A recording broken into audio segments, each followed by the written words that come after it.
Hi friends, welcome to my channel. இப்போ நம்ம பார்க்க போகிறது என்னென்னா, பிரண்டை துவையல் தான் எப்படி பண்ணுறதுன்னு பார்க்கலாம். ஒரு வெங்காயம், ஒரு தக்காளி, 10 காஞ்ச மிளகா, 2 பச்சை மிளகா, கொஞ்சம் கருவேப்பிலை, கொத்தமல்லி, ஒரு சின்ன துண்டு இஞ்சி, ஒரு 2 ஸ்பூன் உளுந்து, 2 ஸ்பூன் கடலைப்பருப்பு எடுத்துக்கோங்க. அதுக்கப்புறம் ஒரு நெல்லிக்காய் சைஸ் புளி எடுத்துக்கோங்க.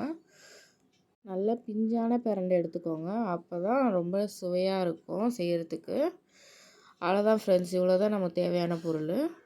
நம்ம கேஸ் ஆன் பண்ணிவிட்டு ஒரு 3 டேபிள் ஸ்பூன் நான் நல்லெண்ணெய் ஆட் பண்ணிக்கிறேன். நீங்கள் எந்த எண்ணெய் வேணும்னாலும் யூஸ் பண்ணிக்கலாம். ஆனால் நல்லெண்ணெயில் செஞ்சால் அவ்வளோ சுவையாக இருக்கும். இப்போ நல்லெண்ணெய் தான் நான் 3 டேபிள் ஸ்பூன் ஆட் பண்ணிவிட்டு, எண்ணெய் சூடானோன்னு கடலைப்பருப்பும் உளுத்தப்பருப்பும் நம்ம சேர்த்துக்கலாம்.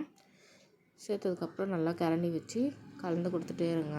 லைட்டாக கலர் சேஞ்ச் ஆனதுக்கப்புறம் நம்ம காஞ்ச மிளகா சேர்த்துக்கலாம். காஞ்ச மிளகா நான் ஒரு 10 எடுத்திருக்கேன். ஏன்னா நான் அதிகமான குவான்டிட்டியில் துவையல் செய்கிறதுனால நான் மிளகா அதிகமாக சேர்த்துருக்கேன். நீங்கள் எவ்வளோ குவான்டிட்டியில் எடுத்துக்கிறீங்களோ அந்த அளவுக்கு நீங்கள் காஞ்ச மிளகாவும் புளியும் சேர்த்துக்கலாம். நான் புளியும் காஞ்ச மிளகாவும் நான் கொஞ்சம் அதிகமாகவே சேர்த்துருக்கேன். ஏன்னா காரமும் புளியும் அதிகமாக இருந்தால் தான் அந்த டேஸ்ட் நல்லாயிருக்கும். அதுக்கேற்ற மாதிரி நீங்கள் பார்த்து அளவாக சேர்த்துக்கோங்க. நல்லா இந்த காஞ்ச மிளகாவும் பச்சை மிளகாவும் கலந்துகிட்டே இருங்க. கலர் மாறினதுக்கப்புறம் நம்ம வெங்காயம் சேர்த்துக்க வேண்டியது தான். வெங்காயம் நான் 1 தான் சேர்த்துருக்கேன். நீங்கள் எவ்வளோ வேணும்னாலும் சேர்த்துக்கலாம். நான் 1 சேர்த்துருக்கேன்.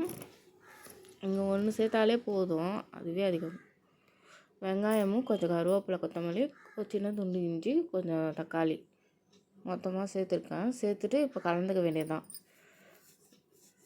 இது வெங்காயம் தக்காளி கொஞ்சம் நல்லா நேரம் மாறினதுக்கப்புறம் நம்ம மற்ற பொருள்லாம் சேர்த்துக்கலாம். அது வரையும் நம்ம கலந்து கொடுத்துட்டே இருங்க. நான் 1/4 ஸ்பூன் கல்லுப்பு நான் சேர்த்துருக்கேன். கல்லுப்பு சேர்த்து நம்ம கலந்துருக்கலாம். கலந்து கொடுத்துட்டே இருங்க.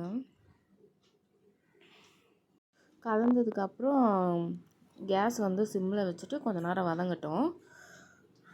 நம்ம சேனலை இப்போ தான் ஃபஸ்ட் டைம் பார்க்குறீங்கன்னா சப்ஸ்கிரைப் பண்ணிக்கோங்க. பக்கத்தில் இருக்க பெல் ஐக்கானை கிளிக் பண்ணிக்கோங்க. லைக் பண்ணிக்கோங்க, ஷேர் பண்ணிக்கோங்க.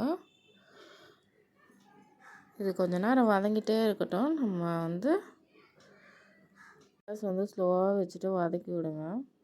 இப்போ புளி சேர்த்துக்கோங்க. தேவையான அளவு புளி எடுத்துட்டு, நான் ஒரு நெல்லிக்காய் அளவு சேர்த்துருக்கேன். நீங்களும் அந்த மாதிரி அந்த பிரண்டைக்கு ஏற்ற மாதிரி புளி சேர்த்துக்கோங்க. ஏன்னா நான் அதிகமான பிரண்டை எடுத்திருக்கேன். அதனால் நான் ஒரு நெல்லிக்காய், சின்ன நெல்லிக்காய் சைஸ் புளி எடுத்திருக்கேன். பிரண்டையும் சேர்த்துக்கலாம். இந்த மாதிரி தோல் சீவிட்டு நல்லா க்ளீன் பண்ணிவிட்டு ஆட் பண்ணிக்கோங்க. அதுவும் பிஞ்சான பிரண்டை எடுத்துக்கோங்க. அப்போ தான் இன்னும் டேஸ்ட்டு நல்லாவும் இருக்கும், கசக்காது. இப்போ இதை ஃபுல்லாக சேர்த்துக்கிட்டு நம்ம இதை கலந்து கொடுக்க வேண்டியது தான். இதை ஃபுல்லாக கலந்துக்கோங்க நல்லா கொஞ்சம் கொஞ்சமாக. இது நல்லா வதங்கணும். இது நல்லா வதங்கினதுக்கப்புறம் கொஞ்சம் கொஞ்சமாக கலருங்க. கரண்டி வச்சு கலந்து கலந்து கொடுத்துட்டே இருங்க, அடி பிடிக்காத அளவுக்கு. கொஞ்ச நேரம் இதை அப்படியே ஸ்லோவாகவே சிம்லேயே வச்சுட்டு நல்லா வதக்கிடுங்க. 2 நிமிஷத்துக்கு ஒரு வாட்டி இதை கரண்டி வச்சு நல்லா கலரி விட்டுட்டே இருங்க. கலரி விட்டுட்டே இருக்கணும், இல்லைன்னா அடி பிடிச்சிரும். ஸோ அதனால் நம்ம நல்லா கலரி விட்டுட்டே இருக்கணும். ஒரு 2 நிமிஷத்துக்கு ஒரு வாட்டி கிளறி விட்டுட்டே இருங்க, கைவிடாமல். நல்லா வதங்கணும்.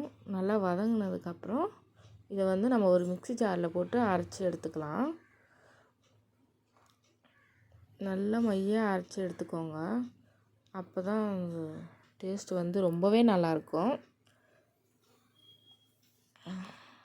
இந்த பக்குவத்தில் வந்ததுக்கப்புறம் நம்ம மிக்ஸி ஜாரில் சேர்த்துக்கலாம்.